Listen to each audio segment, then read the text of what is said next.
Aujourd'hui encore, quand je travaille manuellement, quand je vois mes mains travailler, j'ai l'impression de voir les mains de mon père quand j'étais gamin.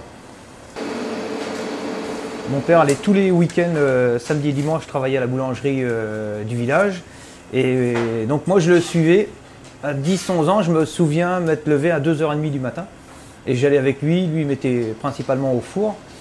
Et puis de fil en aiguille, c'est moi qui l'ai remplacé au four. Et puis après, lui, il y allait de moins en moins.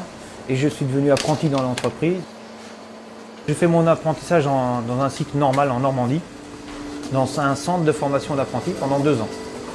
Après la deuxième formation, donc c'était celle chez les Compagnons du Devoir pendant 6 ans. Après, j'ai passé mon brevet de maîtrise.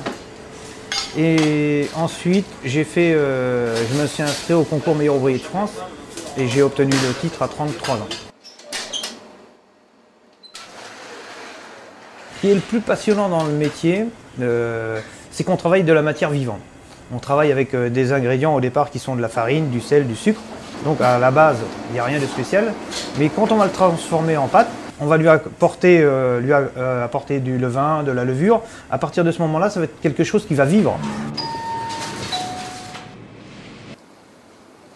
Il faut aimer travailler la nuit.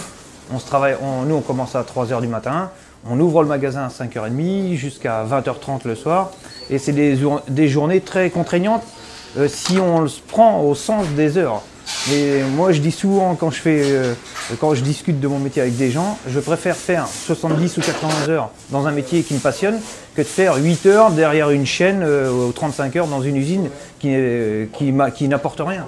Tandis que le métier de boulanger, on construit, on fabrique, on transforme, on donne la vie au produit tous les jours. Donc ça, c'est quelque chose de phénoménal. C'est une chance.